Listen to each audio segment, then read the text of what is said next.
Living on Unama'ki, or Cape Breton Island, has been a gift of pure delight as my husband and I moved here to be closer to the dance and the music. What we had not anticipated was the incredible friendships in the music industry that would be enhanced by musicians from around the world that come to Cape Breton to play, perform, educate, and vacation. This goes for step dancers as well. My guest today spends half the year living just 2 doors over, and the other half of the year in Virginia. She's one of 3 harpists that live within a kilometer of our home, and we are so truly blessed. Brenda Bowen Cox, my guest today, is a multi-instrumentalist who's been a therapeutic harpist since 1995 and received her certification in 1997 from the Music for Healing and Transition program. Currently, she provides therapeutic music at Hospice of the Piedmont. She also teaches harp at Blue Ridge Irish Music School and in her home studio. Sometimes that's her home studio from here.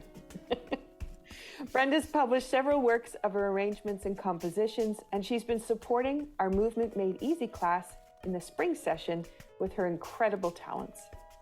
Brenda's also offered our classes for Tai Chi, Tai Chi Cape Breton, the gifts of the harp music through the summer, and that can often match the music patterns in a way that is just mesmerizing. Her ability to get into the spine and release the knots and stiffness is amazing, and we always feel so lightened by the addition of the music. It's ethereal for sure. You're listening to Be Well with Michelle Greenwell, sponsored by the Cape Breton Tea Company and Dance Debut Inc. Please welcome harpist extraordinaire Brenda Bowen Cox. Hello, Brenda. Hello. It's so nice to be here. Or So somewhere. From somewhere. I know you're going to lead us in with some music so everyone can just relax. We hope that they put their cup of tea on, and I'm just going to be quiet. Okay.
Thank you. I can feel that. My body, I think, just because we've worked together for so long now, I can just feel it just climb right up my spine. It's just so lovely.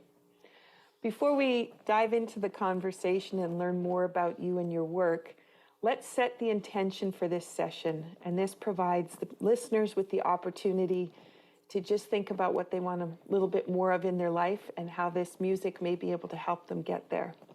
So I pulled a card from my Affirmations for the Body and Biofield deck. And the first card that came up was actually the instructions.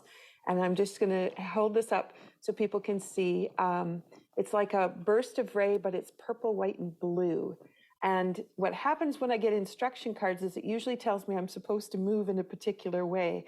And so this one is about breathing, taking deep breaths, creating space.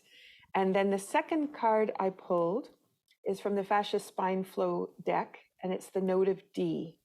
When the soul embraces the body and the senses are in full awareness, the experience of life opens, the gift of being human on earth, open to the fullness of living. Lumbar spine, sacred chakra. So for those people who are listening and can't see the card, it has some lines that run through it, which look like fascia. And it's yellow with a little bit of cream. And in one corner, it's got red and purple and orange. All right, so that sets us up for where we're heading. And what I'd like to do now is check in with you, Brenda, to see what you might have packed in your mug today for a tea. Well, I first of all, I'm using my wonderful Cape Breton mug. For those who can see it, I'm holding it up there, and it's made from Cape Breton clay.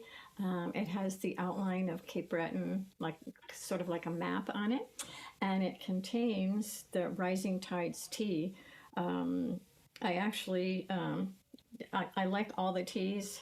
This is one of my favorites, but that's what's in here today. And I didn't pay you to say that. No. I'm chuckling because when I set up the script for this podcast, I was going to choose Merry Moments, and this morning I went and picked Rising Tides, same as you, which I'm chuckling about. But obviously the universe had already decided for us. And I also have mine in my Colton McDonnell mug, who is a musician extraordinaire, also on the island, fiddle and piano, but a great potter as well, besides what he does for his day job, which is helping people with chronic health issues. So, Brenda, thank you so much for joining me. And with Rising Tides from the Tea with Intention series, I send you a cheer across the way. Thank you. Thank you. I love it. I love how we can connect. And mugs, you know what it does with friendship, right? It's just so much fun. All right, Brenda, let's dive into your story. Can you share what moved you into being a therapeutic musician over a beautiful harpist? Okay, yeah, the computer's glitching a little bit, but I believe you asked what brought me to this work. Well, this work really sort of came to me. I kind of grew up this way. My mother is a pianist, and I remember oftentimes when any of us kids were out of sorts or not feeling well or whatever, she would take time out of her busy day to play music for us. And I realized even then that it helped me feel better, or at least lifted my spirits, you know. So it's didn't seem unusual to me to stumble upon a program where you could learn how to actually use music therapeutically. And so were you playing in concerts? Do you belong to a group? Like, what were you doing beforehand as you were developing your career? Oh, okay. Well, I was doing a little bit of teaching, and I was performing with a couple of different ensembles, and oh, I was in a couple of little dance troupes. So it was, you know, it's music has been around me all my life. And it wasn't your profession. You actually had what we would call the day job, as many musicians will say. You had a different career prior to this. What were you doing then?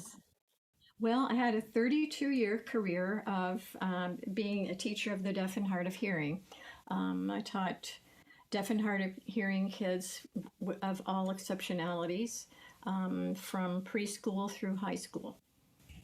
Wow. So, and then playing the harp was what you did on the side for your own enjoyment. Mm-hmm. Yeah, it was my other life, sort of my counterbalance, kept me sane. And so, was it at the time of your retirement that you picked up the harp to play it more? Is that when you led to studying deeper, or? Oh, well, no, I was actually still working. I think the idea of the fact that I was a special education teacher. I've always been sort of aware of people with exceptionalities or with ailments or any kind of thing like that. And I just naturally kind of tend to want to help with those types of things. And so you had the harp. Did you take the harp into the classroom with you? I did on occasion. Actually, back then I wasn't doing so much with harp. In the classroom, I found the dulcimer actually to be more helpful. It's definitely more portable, and has actually has quite a bit of surface area as well, so the kids could put their fingers on it and hear, when I say hear, feel the vibrations. Some of them had some partial hearing, and a couple of them even learned to strum some tunes. I would figure them out numerically for the kids and write it on the board, and then they could play. So it was just something to give them some more fluency, especially with their speech and their vocalizations. Right, right. Now, you talked about the difference between being a therapeutic harpist and a music therapist. Do you want to explain to our audience what that means? Yes, they are two very different things, but they do work hand in hand. Music therapists, they use music to address physical or emotional or cognitive or social needs of individuals. Music therapy improves the quality of life for persons who are well, and those who can also meet the needs of children and adults with disabilities or illnesses. The emphasis is on behavioral or rehabilitative changes, and it assumes a relationship between the therapist and the person having an active participation. The difference with a therapeutic musician, a therapeutic musician is an artist who uses artistic application of the intrinsic elements of live music and sound to create or provide an environment conducive to the human healing process. It does not require active participation from the recipient. Beautiful. So it's interesting for people to be able to note where the self-empowerment comes in. And I'm always fascinated by this because our medical model is set up for us to have a clinician. And so we empower these people with our well-being because of their knowledge, which is vast knowledge. But at the same time, we almost forgot that we have this innate ability to heal and that we have the power to engage it. And so when you move yourself out of that therapist kind of situation, your everyday activities allow you to transform by what you choose to do. Yeah, it's fascinating, isn't it? It is, yes. Well, in the words of one of the co-founders of the Music for Healing and Transition program, Lori Riley, she taught us that this is well known and documented that music has been used for millennia, formally and informally, to change, create, or enhance moods and to help relieve suffering. Common usage of the term therapeutic musician usually refers to acoustic music played or sung live. And of course, we use it in a variety of healthcare settings. So our and our focus is on meeting a patient's present needs with therapeutic music in the moment, rather than having an intention of accomplishing a specific goal or outcome as a music therapy. So yes, to support everything you say, I think that's exactly it. We're just using the intrinsic healing elements of live music and intentionality to create an environment that's conducive to healing. And so when I opened today with the card deck, I know for people that aren't familiar with music and frequency and tones, so we have 6 healing sounds in Tai Chi, so we have vocalizations we can make. And the card that I chose today was the note of D. And I know when you've played for the Tai Chi group, you might start with a certain note and work around it or in that key.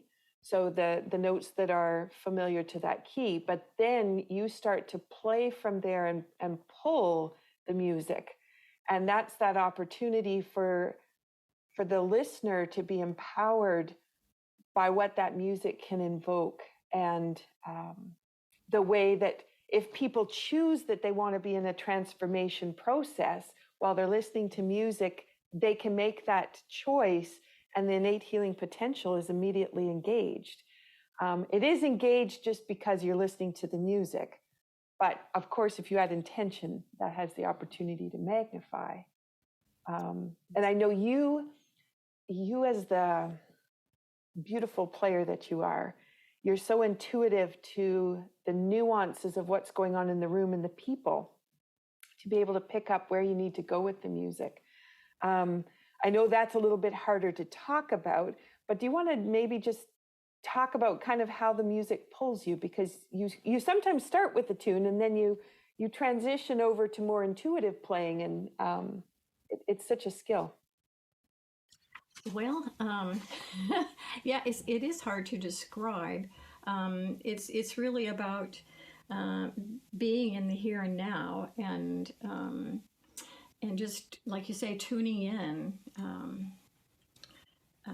to the reading the room. That is something that we are taught in our training. So it's just something that kind of develops with experience, really. Mm-hmm. And then I know just from our conversations after Tai Chi class that you started with a certain sequence of progressions. Do you want to just talk about what progressions are and how they work? Yeah, let's see here. I did make some notes about that. And I'm trying to figure out where we are in that in that realm of. Well, I'm not going by the script. I'm thinking about your skill level, and I'm just thinking intuitively Right. about how you play, and then how sometimes you have those choices that you kind of make where you want to start. Right. Well, for Tai Chi, I have found that there are certain rhythms and styles of music that work better than others. I try to mimic the movements that the participants are doing and attempt to create an auditory space where they can flow and move more freely. And most of the time I am improvising because I have to keep with the flow. For other situations, I can play actual compositions. But it's, as I said, I was, when I say reading the room, but you have to listen to the acoustics of the room as well. I mean, I know that when we're in the different locations, there are things that work better in some locations than others. And so it's really kind of a whole package kind of a thing. It's not just learning how to strum some notes on some strings. It's really, Oh, no. Yeah, you really have to be able to let go and just be with the music and listen to what the music is guiding for, which is the same as the listener being able to take that frequency in and allow it to be a part of who we are and support the movements that we're doing or the mood that we want to be in as well, because very often people will pick up the music because they want to transform maybe some sadness, or they want to, they're happy, so they want to have some joyous music come on, or they have a need to be creative, so they're thinking about what kind of music allows them to do that. And so we pull it in so many ways. Yeah.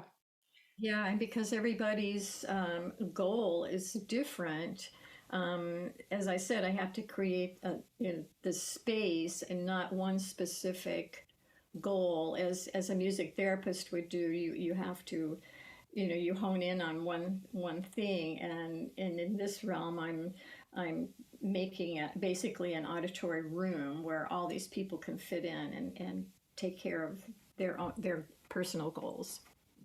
Wow. It's so empowering. It's so wonderful. Okay, so the training that you undergo to learn this you noted is quite rigorous. Do Do you want to talk about a few details that for those people that think this might be a route they want to go down? Well, sure. I mean, I can speak from my training program, the Music for Healing and Transition program, and their mission is to train and certify musicians in the art and science of providing therapeutic music for body, mind, and spirit. We go through 5 modules, which let's see, I made a list so that I wouldn't forget what they were. And then I can't find it. Okay, but we have modules 1, 2, 3, and 4, which are 15 hours. And then module 5, which is 20 hours. The module 1 classes are patient assessment and injury prevention. Module 2 is music as a language. Module 3 is music, sound, and healing, and paradigms of healing. And then we go to module 4, module 5, sorry about that, as where we do our practicum, and we have some final course classes, care of the dying, alterations in health, and of course, as I mentioned, the clinical practicum. Did I mention? I think I mentioned module 4, which is hospital etiquette and independent practicum, you study a little bit about the business aspect of it. It's called profession of music practitioner. So it's music practitioner, or certified music practitioner, CMP is what our graduates are called. Really, there are certainly other programs, and they're all good. It just kind of depends on what your research is and how where your mind, what your philosophy is and which one you choose, and how you approach it. The main thing is to watch for to make sure that the program that you choose is accredited by the National Standards Board of Therapeutic Musicians, and you can look on their website to find out which ones are. It's NSBTM, National Standards Board of Therapeutic Musicians.org. And of course, I should say that MHTP.org is the program that I came from. Perfect. So let's talk a little bit about some of your experiences. And I know you've played for children. Do you want to talk about what happens when that harp comes out for the kids? Oh, yeah, wow.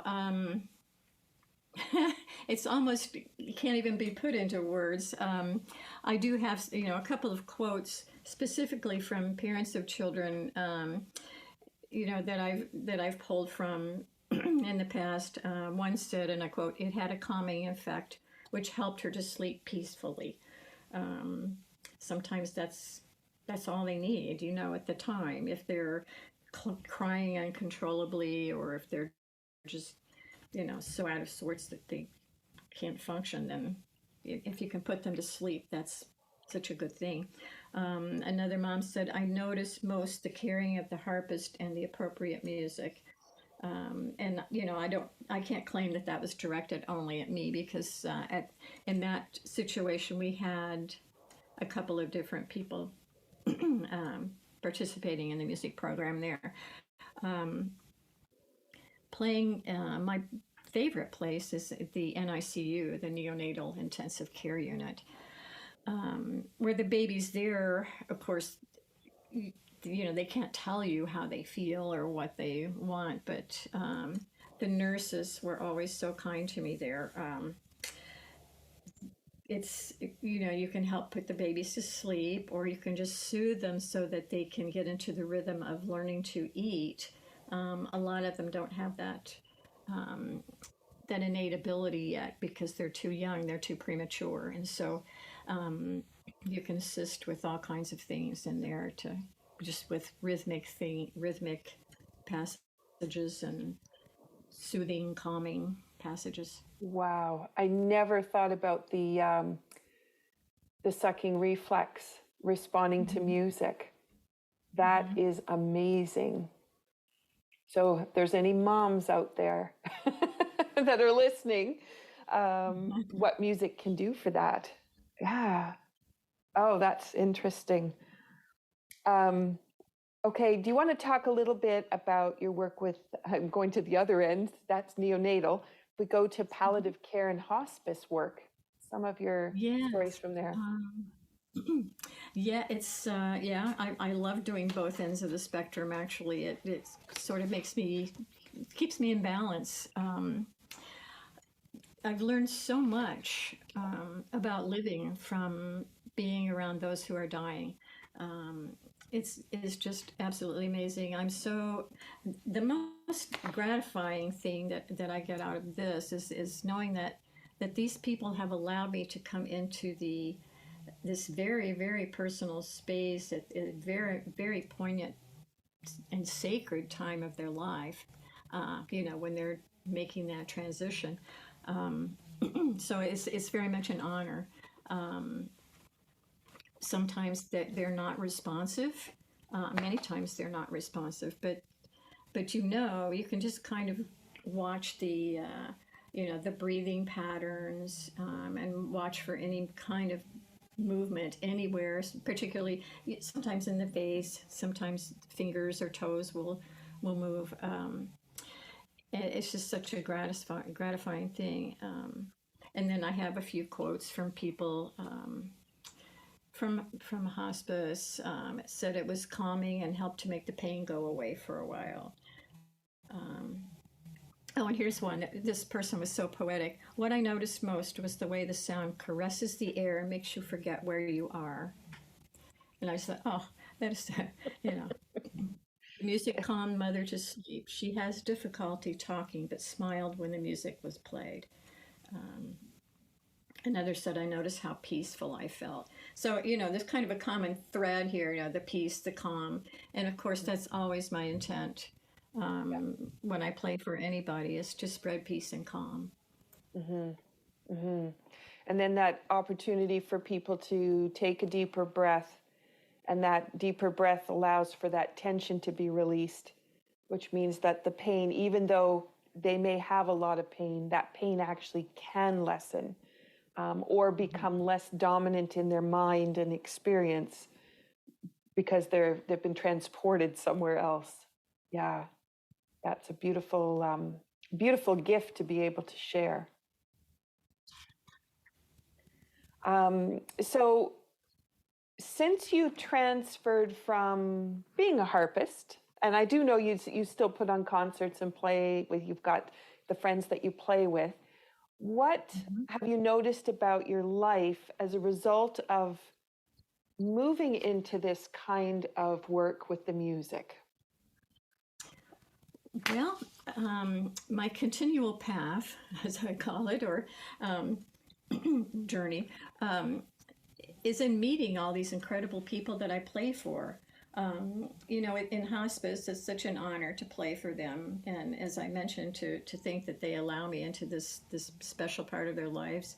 In other settings, like Movement Made Easy or Tai Chi, or anything else, it's about being in the moment and being in sync with those who are present. Those are the things you can't really plan exactly. It seems that you just have to be there and be present and respond in that way to it. It's all very enriching and at the same time very humbling, and it really fills me with gratitude to be able to do that. It just is so interesting, right? You pick up an instrument, or for me, it's dancing, and the gifts that come back, they're just so amazing. And so for those people that are struggling with practicing to try to, get into the flow of whatever craft or art they're trying to achieve, just to know the gifts on the other end of that are just so beautiful when you let go of the struggle of the learning. Mm-hmm. Yeah. Now, I was just thinking about when you and I took the plant machine, my Music of the Plants synthesizer. And I thought this might be a nice time to just talk a little bit about it. Because as a musician and an intuitive musician, your ability to exchange with a plant was just such a joyous time. And I giggle about it when I get to tell the story. But so for the listeners to know, I have a little machine. It's a synthesizer, and I can hook it up to a plant. I hook it up to either the flowers or the leaves, as well as into the dirt, into the roots. And it takes the frequency within the plant and brings that into the synthesizer. And for Tai Chi class, for many years at the Belcote Hall, we had this lovely tree that sang for us every week. And Brenda, you came in the one week to play, and we hooked up the plant like we usually do. And then it took about 5 minutes before the two of you, this sounds crazy, I know, but before the plant and you found some way to harmonize, to come into the same key and the same flow. Do you want to just share that experience a little bit? Yeah, I hadn't thought about that for a while.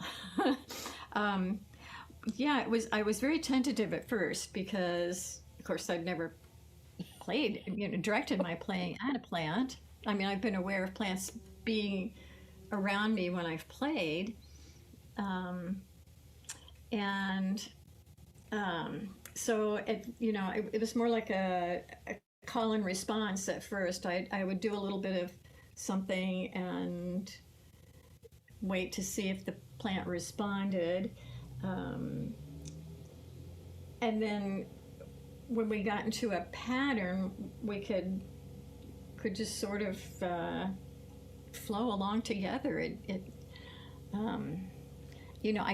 didn't know what I was doing, and I hadn't had any I'm not sure the plant did either. So it was all very experimental, but quite fun and really interesting. Who knew? And from the participant side of it, we were doing a Tai Chi set. And so the first 5 minutes, it was like, oh, that doesn't sound so good, because each of you was kind of in a different key. And then all of a sudden, it gelled. And then we couldn't tell the difference between you or the plant, because it just completely became a melded piece. I had forgotten. Yes, you're right.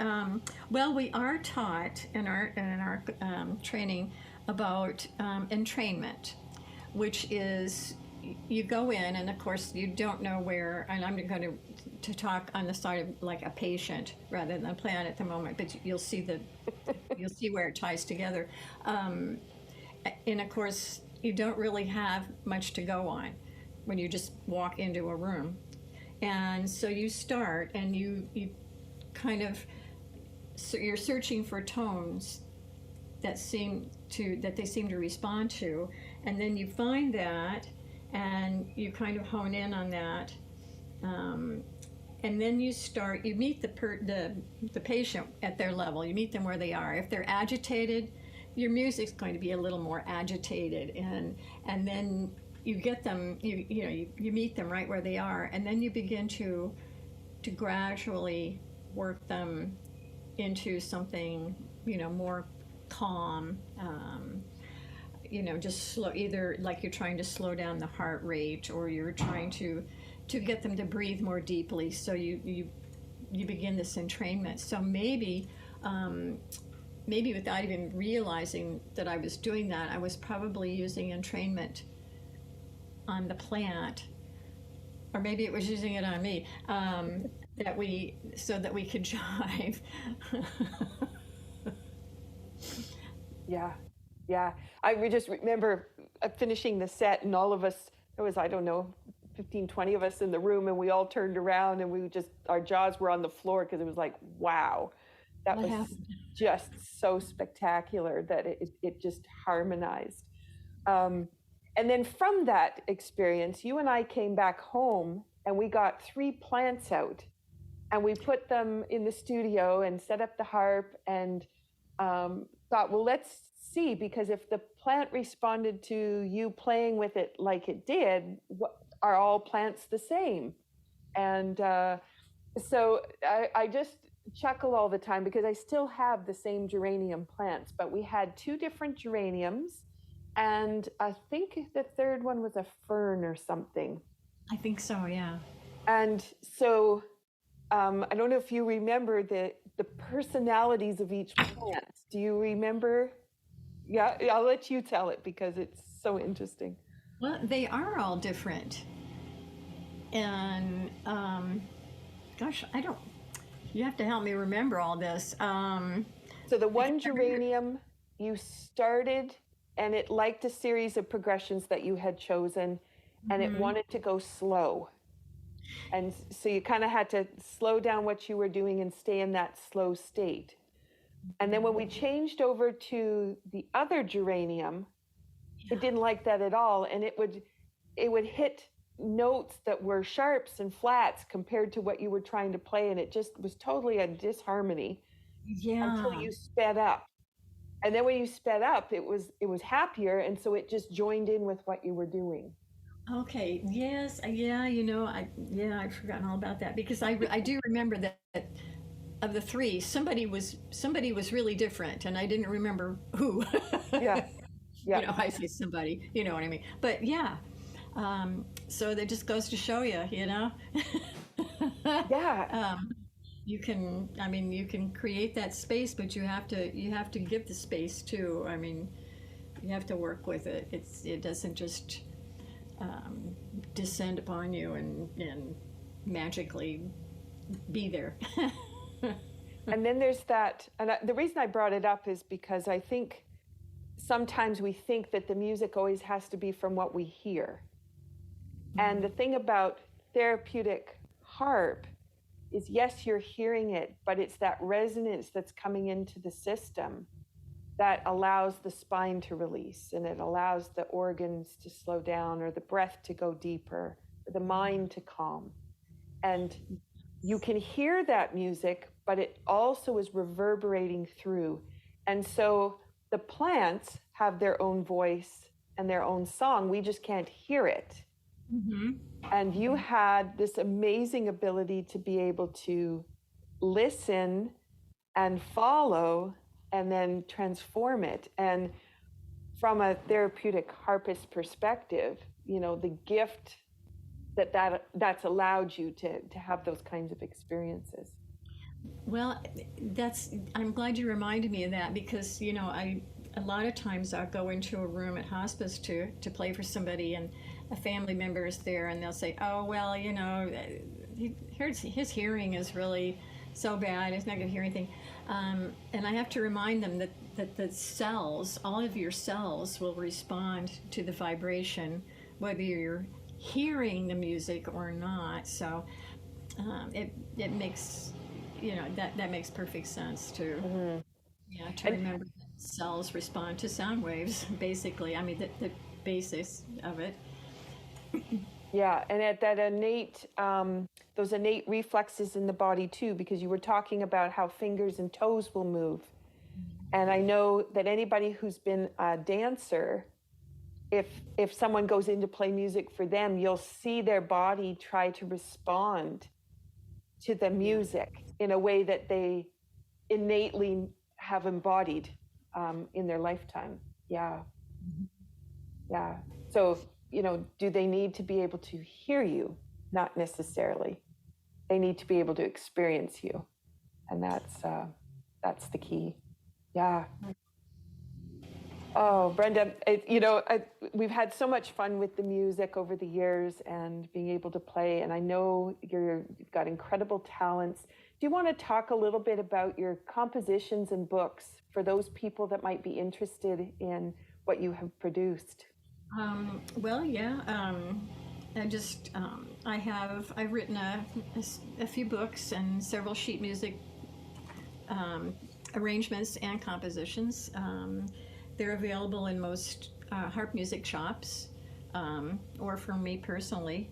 I don't do a lot of advertising or searching out for things. Most of the work that I do seems to come to me, so I don't really have to go out there and get it. So if anybody is interested, I guess the first contact is to just find me on Facebook or my email or whatever. Or you can, your email, Brenda, what is it? Well, the one that I would use for that is BB, my initials, BB musician at gmail.com. Perfect. And I'm there on Facebook. And then if, like for the titles of some of the books, Okay. do you want to just say what a couple of the titles would be so they know what they're looking for? Sure. A Peaceful Harbor is my most recent book, and it is the one that has the therapeutic music in it. It was actually, I designed it so that you could go in and play a long session from the front of the book to the back of the book for a patient. I arranged the pieces so that they would flow from one into the next. Also in the key signatures that follow the circle of fifths, because that's just my protocol. That's not something they necessarily taught us at school, but that's what I use because mathematically it fits, and it just works for me, and I think it creates a nice flow. So anyway, that book is designed that way. For those who are more interested in dance music and the music of Cape Breton, I arranged 2 books full of tunes. The first one was called A Cape Breton Bouquet. The second one is called Another Bouquet. And then I have several different sheet musics, a couple of my own compositions.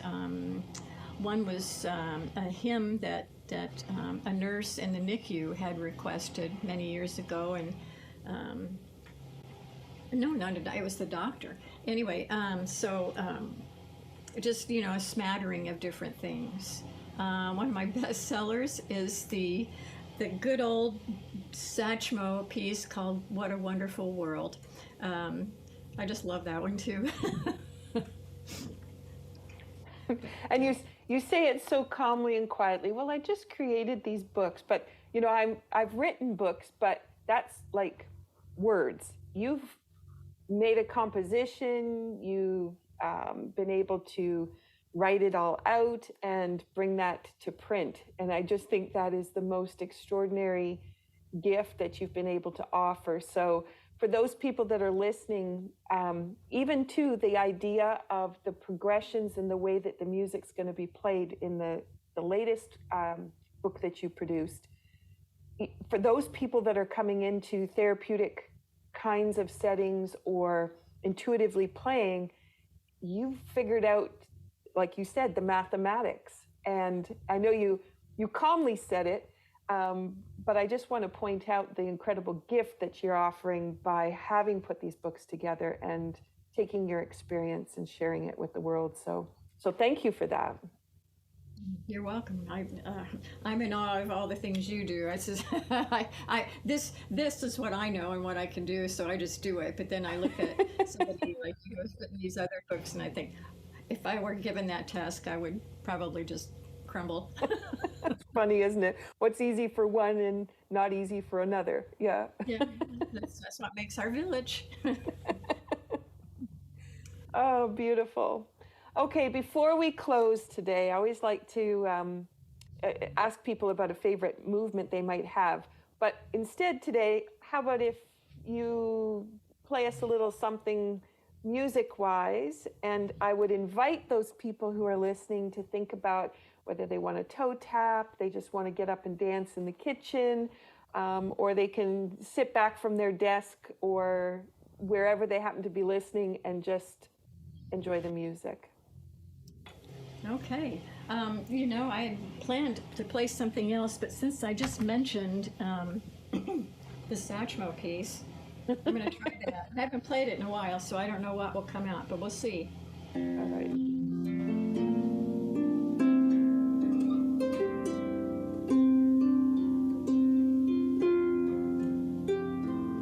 Well, no, it won't come out right. See, there it is.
Thank you.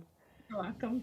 And I was thinking about, you said, well, I haven't played it for a while, which is how musicians go. I haven't done that for a while.